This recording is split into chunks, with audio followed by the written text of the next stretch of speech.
Bapak Muhammad Nur Rahim, Magister Pendidikan, dan Ibu Mutiara warahmatullahi wabarakatuh. Ya, salamnya diulang sekali lagi supaya 3 kali, nanti yang terakhirnya penutupan. Assalamualaikum warahmatullahi wabarakatuh. Bismillahirrahmanirrahim. Alhamdulillahi rabbil alamin. Alhamdulillahilladzi sadaqana wa'dah wa abratana al-ardha natabawwa'u minal jannati haitsu nasha' fa ni'ma ajrul 'amilin. Ashhadu an la ilaha illallah wahdahu la syarika lah wa ashhadu anna sayyidana wa maulana Muhammadan abduhu wa rasuluh la nabiyya wa la rasula ba'dah, amma ba'du. Yang saya hormati, yang saya muliakan Sahibul Hajat Bapak Nur Rahim sekeluarga besar yang pada hari ini melaksanakan satu perkara yang sunnah hukumnya dengan megah dan penuh dengan kekeluargaan. Mudah-mudahan acara hari ini dirahmati Allah Subhanahu wa Ta'ala dan segala hajat dan cita-cita yang baik diijabah oleh Allah Subhanahu wa Ta'ala. Yang saya muliakan tokoh agama, tokoh masyarakat, tokoh adat yang tidak bisa saya sebutkan satu persatu untuk menyingkat acara kita pada pagi hari ini. Hadir di tengah-tengah kita sesepuh kita di Permata Asri dan Karangmas, Bapak Ustadz Saifun, Bapak Ustadz Hussein, dan para pini sepuh yang lainnya. Mudah-mudahan menambah keberkahan dari acara kita hari ini. Pertama-tama saya diberikan waktu singkat sekitar 20 menit maksimal untuk menyampaikan mau'izah hasanah. Oleh sebab itu saya menyampaikan langsung saja pada pokok materi daripada agenda kita hari ini. Hadirin sekalian yang dirahmati Allah Subhanahu wa Ta'ala, di dalam Al-Quran Allah Subhanahu wa Ta'ala pernah berfirman, A'udzu billahi minasyaitonir rajim. Bismillahirrahmanirrahim. Wa ta'awanu 'alal birri wat taqwa wa la ta'awanu 'alal ismi wal 'udwan. Shadaqallahul azim. Allah Subhanahu wa Ta'ala berfirman di dalam Al-Qur'an yang merupakan perintah kepada kita semuanya orang yang beriman.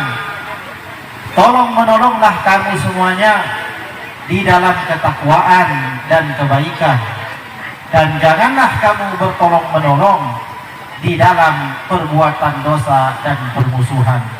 Oleh sebab itu seorang imam yang besar yang bernama Imam An-Nawawi menjelaskan bahwasanya orang yang hadir pertama di dalam acara takziah orang yang wafat, atau orang yang hadir menghadiri acara walimatul urs, atau yang hadir di dalam acara walimatul khitan, termasuk telah tercakup di dalam bagian ayat ini, yakni wa ta'awanu 'alal birri wat taqwa wa la ta'awanu 'alal ismi wal 'udwan. Termasuk di dalam perintah Allah Subhanahu wa Ta'ala telah melaksanakan tolong menolong di dalam kebaikan dan ketakwaan, dan bukan tolong menolong di dalam permusuhan dan perbuatan-perbuatan yang buruk lainnya. Oleh sebab itu berbahagialah kita hari ini, kita telah ditakdirkan Allah hadir di dalam sebuah acara yang mulia. Karena kalau kita tidak hadir dalam acara yang mulia, wallahu a'lam, mungkin kita hadir di dalam acara yang tidak mulia. Oleh sebab itu Allah telah memilih kita semuanya untuk hadir dan menyaksikan bersama-sama disiarkannya syiar agama, yang ini semuanya adalah sesuatu yang penuh dengan keberkahan. Bapak Ibu sekalian, khitan merupakan syariat agama. Yang pertama kali diperintahkan Allah untuk berkhitan di antara manusia, paling tidak yang tercatat di dalam kitab para ulama adalah Nabi Ibrahim alaihissalam. Sebagaimana Imam Al-Bukhari meriwayatkan sebuah hadis Nabi yang menjelaskan tentang diperintahkannya Nabi Ibrahim untuk berkhitan. Sebagaimana dinyatakan dalam Sahih Al-Bukhari itu, ikhtatana Ibrahim wa huwa ibnu 80 sanatan bil qudumi. Adalah dahulu Nabi Ibrahim diperintahkan untuk melaksanakan khitan tepat pada usianya sudah mencapai 80 tahun dan dikhitan dengan kudum. Kudum itu secara harfiah menurut bahasa artinya kampak. Jadi Nabi Ibrahim dalam riwayat itu sebagian ulama mengatakan makna kudum dengan kampak atau alat yang paling tajam di masanya. Tetapi hadirin, sebagian ulama menjelaskan kudum itu nama tempat. Jadi maknanya adalah ikhtatana Ibrahim wa huwa ibnu 80 sanatan bil qudum. Nabi Ibrahim diperintahkan berkhitan pada usianya yang sudah 80 tahun itu, dan dia dikhitan di suatu desa yang bernama Kudum. Wallahu a'lam bishawab.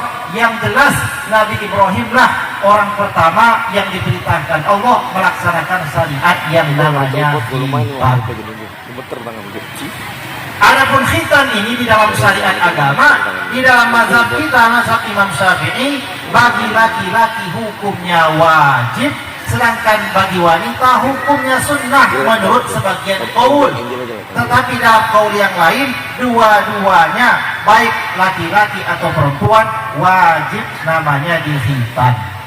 Oleh sebab itu hari ini Bapak Nur Rahim sekeluarga telah menjalankan satu syariat agama yang ini merupakan salah satu kewajiban dan tanggung jawab orang tua yang mesti dilaksanakan atas anak laki-laki. Seorang yang memiliki anak itu diberikan Allah Subhanahu wa taala beberapa kewajiban, dan kewajiban ini adalah sesuatu yang mesti dilaksanakan. Kewajiban pertama atas orang tua kepada anaknya adalah mengazankan pada saat lahir. Ketika lahir seorang anak, maka kewajiban orang tuanya mengazankan di telinga kanan, lalu diiqomahkan di telinga yang kiri. Nah, Pak Rahim ini dulu waktu Muhammad Ahdan Abilan lahir sudah diazankan belum? Sudah ya? Alhamdulillah. Kalau belum, nanti pulang diazanin ya. Takutnya dosa kalau nggak dikerjakan. Sebab kita mengenalkan Allah Subhanahu wa taala pertama kali pada saat anak kita lahir. Jadi kewajiban seorang yang pertama adalah, nanti kita list mana saja yang belum dilaksanakan oleh Pak Rahim. Yang pertama mengazankan, tadi kita sudah saksikan sudah ya. Betul Bu ya? Nggak bohong kan bapaknya? Sudah. Betul. Ya. Jadi seorang ayah mengazankan anaknya pada saat lahir. Yang kedua adalah mentahnikkan. Mana mentahnikkan anak itu? Menyuapinya dengan suapan yang pertama dengan sesuatu yang manis. Boleh buah-buahan, boleh juga madu. Nah ini nanti ditanya, apakah sudah? Kalau belum, nggak apa-apa, dikobok daripada tidak. Jadi seorang ayah mengunyahkan makanan yang penuh berkah daripada lisan sendiri, lalu disuapkan kepada anak laki-lakinya. Kenapa ini penting? Inilah cita-cita kita ingin menjadi orang tua yang memiliki anak soleh. Memiliki anak soleh itu tentu memiliki cara. Dan cara agar anak menjadi soleh itu mengikuti baginda Nabi SAW memperlakukan anaknya ketika lahir. Kemudian yang ketiga, diberi nama yang bagus. Diberi nama yang bagus. Kenapa diberi nama yang bagus? Karena nanti di hari kiamat setiap kita itu akan dipanggil di hadapan Allah Subhanahu wa taala dengan nama kita dan nama ayah kita. Jadi nama kita siapa bin siapa, itulah yang akan disebutkan nanti ketika kita dipanggil menghadap Allah Subhanahu wa taala. Dan orang yang diberikan nama yang bagus oleh ayahnya, ia akan merasa gembira dengan bagusnya nama tersebut. Lebih daripada itu, nama itu adalah doa. Selama nama itu dipakai, maka selama itu pula lah melekat doa seorang ayah ayah atau seorang ibu atau kedua-duanya kepada anaknya, sehingga anaknya itu benar-benar akan dijaga oleh Allah Subhanahu wa taala melalui doa orang tuanya yang tidak pernah putus, yakni nama yang tersemat pada anaknya. Orang tua mendoakan anak pernah lupa atau tidak? Mungkin pernah lupa, karena bagaimanapun solehnya orang tua terkadang sibuk dengan pekerjaan dan lain-lain sehingga lupa mendoakan anaknya. Satu-satunya doa orang tua kepada anak yang tidak pernah terlepas adalah nama yang telah diwakafkan kepada anaknya itu. Selama-lamanya nama itu dipakai, selama nama itu dipakai, maka doa orang tua itu melekat pada diri seorang anak. Oleh sebab itu kewajiban yang ketiga daripada orang tua memberi nama yang baik. Setelah diberikan nama yang bagus, maka seorang tua tadi itu memiliki kewajiban untuk mengenalkan anaknya kepada Allah Subhanahu wa ta'ala. Yang wajib diajarkan orang tua adalah bagaimana anaknya mengenal Allah Subhanahu wa ta'ala, dan ketika dia mengenal Allah, bagaimana anaknya bisa melaksanakan kewajiban berupa salat, membaca Al-Quran, ibadah puasa, dan hal-hal yang lainnya. Adapun pendidikan yang lain yang di luar daripada itu tidak akan ditanyakan oleh Allah Subhanahu wa taala nanti di hari kiamat. Yang ditanya adalah apakah anaknya sudah diajari kenal pada Allah, apakah anaknya sudah diajari kenal membaca Al-Quran, apakah anaknya sudah diajari bagaimana menjalankan sholat sebagai bentuk pengabdiannya kepada Allah Subhanahu wa taala. Ketika ini sudah dilaksanakan, maka terlepaslah tanggung jawab seorang bapak terutama atas anaknya yang telah Allah titipkan kepadanya.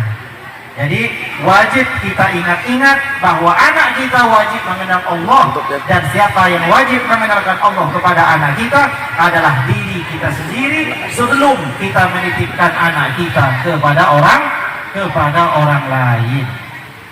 Kemudian selanjutnya, kewajiban yang selanjutnya adalah menikahkan anak. Bila anak itu laki-laki, maka tanggung jawab seorang tua itu ketika anaknya sampai akil baligh, dan ketika anak itu anak perempuan, maka tanggung jawab orang tua itu terlepas setelah anak perempuannya menikah. Setelah balik anak laki-laki, selesai tanggung jawab orang tua secara hukum. Setelah anak perempuannya menjadi milik orang lain, maknanya telah menikah dengan orang lain, maka telah selesai pula lah kewajiban orang tuanya yang dituntut oleh syariat. Adapun keberlanjutannya sudah dihitung Allah Subhanahu wa taala sebagai sedekah yang lebih daripada melaksanakan sekedar kewajiban. Nah, hadirin yang dirahmati Allah Subhanahu wa taala, dalam prosesi yang panjang tadi kita telah menyaksikan dengan penuh sukacita betapa seorang anak mengungkapkan rasa terima kasihnya kepada orang tuanya. Ini sebagai satu bukti bahwa orang tuanya telah memberikan kasih sayang yang begitu luar biasa kepada anaknya. Untuk menutup kajian hari ini, ada satu ketika diceritakan di dalam kitab Al-Fawaid Al-Mukhtarah Lisanidi Thariqil Akhirah tentang bagaimana betapa besar daripada faedah berbuat kasih sayang dan menyenangkan seorang anak. Suatu ketika ada seorang datang menemui baginda Nabi Sallallahu Alaihi Wasallam. Lalu orang ini berkata kepada Nabi, "Ya Rasulullah, sucikanlah diriku." Lalu Nabi tanya, "Apa maksudnya sucikanlah diriku?" Orang tersebut berkata, "Mintakan pada Allah supaya mengampunkan dosa-dosaku, sebab aku memiliki dosa yang banyak." Maka baginda Nabi tanya kepada orang yang datang tadi, "Coba engkau ceritakan kepadaku, dosamu itu apa sehingga kamu meminta aku supaya Allah mengampunimu?" Maka orang tersebut jawab, "Wahai Rasulullah, aku malu untuk menceritakan dosaku itu kepadamu." Mendengar jawaban orang ini, Rasulullah marah. Apa jawaban Nabi? "Engkau malu menceritakan dosamu kepadaku, sedangkan engkau tidak malu ketika berbuat dosa itu di hadapan Allah Subhanahu wa taala, padahal engkau meyakini Allah melihatmu. Kalau demikian, pergilah kamu di hadapanku," kata Nabi. "Jangan sampai engkau menjadi sebab Allah menurunkan azab kepada kami. Jadi bisa kita bayangkan betapa mencekam daripada kejadian itu. Seorang datang kepada Nabi, satu-satunya manusia yang diharapkan syafaatnya, meminta Nabi supaya memohonkan ampun atas dosanya. Pasti dosanya sudah luar biasa. Pasti dosanya adalah dosa-dosa besar yang tidak berani dia ceritakan. Sampai dia nggak berani cerita kepada Nabi. Nabi usir dia karena tidak mau menceritakan itu. Dan karena kecemburuan Nabi kepada Allah, sebab orang itu telah berani berbuat dosa yang besar kepada Allah Subhanahu wa ta'ala. Lalu orang yang ini diusir Nabi, pergi dengan penuh rasa putus asa, sambil menangis menuju rumahnya, pulang sampai ke rumahnya. Tiba-tiba setelah orang yang diusir Nabi ini pergi, malaikat Jibril datang kepada baginda Nabi, menegur Nabi. Ya Rasulullah, kenapa engkau mengusir orang tadi? Nabi jawab, dia telah melakukan dosa yang besar, sampai dosanya itu tidak berani dia ceritakan kepadaku. Maka aku tidak mau dia menjadi penyebab kami diazab karena dosa-dosanya. Lalu malaikat Jibril berkata kepada Rasulullah, ya Rasulullah, janganlah berputus asa terhadap dosa siapapun. Sesungguhnya sebesar apapun dosa akan diampunkan oleh Allah Subhanahu wa ta'ala, termasuk dosa orang yang datang bersama tadi. Sesungguhnya orang tadi itu memiliki penebus atas dosa-dosanya. Lalu Nabi tanya kepada malaikat Jibril, ya Jibril, apa yang telah dilakukan oleh laki-laki itu sampai Allah mengampuninya? Ketahuilah ya Rasulullah, sesungguhnya orang yang datang kepadamu tadi adalah orang yang sedang memiliki anak yang kecil, memiliki anak yang masih kecil. Ketika orang yang datang dengan penuh dosa tadi pulang ke rumahnya, dia temukan ada anaknya yang masih kecil itu sedang berdiri di depan pintunya menangis dan menangis. Lalu orang yang penuh dosa tadi itu, setiap dia pulang ke rumah, dia selalu membawa oleh-oleh. Dia berikan makanan meskipun hanya sepotong roti yang keras untuk menyenangkan hati anaknya. Oleh sebab anaknya menjadi senang karena perbuatan orang tuanya itu, Allah menjadi kasihan dan memberikan rahmatnya kepada pendosa itu disebabkan kasih sayangnya kepada anaknya yang masih kecil itu. Oleh sebab itu hadirin yang dirahmati Allah Subhanahu wa ta'ala, sesungguhnya anak itu adalah titipan dari Allah, dan anak itu bisa menjadi aset yang luar biasa, bisa menghantarkan orang tuanya kepada surga.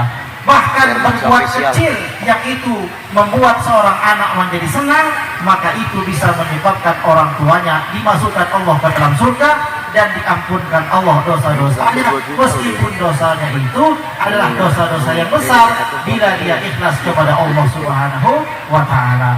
Maka acara kata kita hari ini adalah dalam bentuk menyenangkan Ananda Muhammad Ahdan Abilal. Mudah-mudahan jerih payah kedua orang tuanya ini menyenangkan putranya, ikhlas karena Allah Subhanahu wa ta'ala, dengan segala kemampuan yang dimiliki. Semua ini hanya sebagian saja daripada ungkapan kasih sayang dari orang tua kepada anaknya.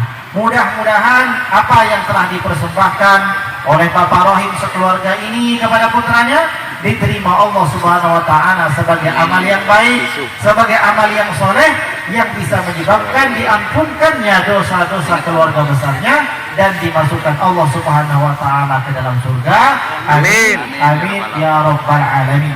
Yang terakhir, baginda Nabi SAW berpesan, "Idza mata ibnu Adam qatin qata amalahu illa min salasin." Ibu sekalian, dulu Nabi pernah bersabda, kalau wafat anak Adam terputus seluruh amalnya yang otomatis sampai kepadanya kecuali 3. Kalau 3 ini otomatis langsung sampai terus menerus. Yang pertama adalah sedekahun jariyah, sedekah jariyah, umpama wakaf atau kita bangun masjid dan lain-lain. Kalau kita orang kaya, bisalah kita masuk surga dengan cara ini. Tapi kalau kita tidak memiliki materi yang cukup, maka kita tidak bisa ambil bagian dalam rangka masuk surga lewat amal jariyah. Yang kedua, al-ilmu yuntafa'un bih, ilmu yang senantiasa bermanfaat. Lah kalau kita ilmunya banyak, kita jadi ulama, bisalah kita masuk surga dengan cara ilmu yang manfaat kita tebarkan. Tapi kalau kita bukan termasuk ahli ilmu sehingga kita tidak bisa menyebarkan ilmu, maka kita tidak bisa masuk surga dengan cara ini. Tapi ada yang ketiga yang tadi disebut wawalidun soleh yad'ulah, anak yang soleh yang senantiasa mendoakan. Yang ini rata-rata hampir semuanya punya. Jadi kita tidak bisa masuk surga lewat sedekah jariah yang banyak karena nggak ada. Kita nggak bisa menyebarkan ilmu karena memang ilmu kita minim. Tapi ingat, kita masih punya anak yang kita punya harapan besar menjadi anak yang soleh. Dan ketika anak kita menjadi anak yang soleh, dialah yang akan membawa kita kepada surganya Allah Subhanahu wa ta'ala. Demikian sajalah hadirin yang dirahmati Allah Subhanahu wa ta'ala. Mau'izah hasanah, kajian singkat supaya menambah keberkahan daripada acara kita. Kita sudah melaksanakan acara yang mulia, walimatul khitan yang hukumnya sunnah. Kita isi juga dengan kajian ilmu yang itu juga hukumnya perkara yang dianjurkan. Maka semoga acara kita ini terus menerus ditambah Allah SWT keberkahannya. Dengan keberkahannya itu Allah memberikan rahmat kepada kita semua yang hadir ini. Dan dengan rahmatnya Allah kita diampunkan daripada dosa-dosa kita. Dan karena dosa kita diampuni, kita dimasukkan Allah SWT ke dalam surganya. Amin, amin, ya rabbal alamin. Demikian saja yang bisa saya sampaikan. Mohon maaf atas segala kesalahan dan kekeliruannya. Semoga bermanfaat. Wallahu a'lamu bissawab. Wallahul muwaffiq ila aqwamit thoriq. Wassalamualaikum warahmatullahi wabarakatuh.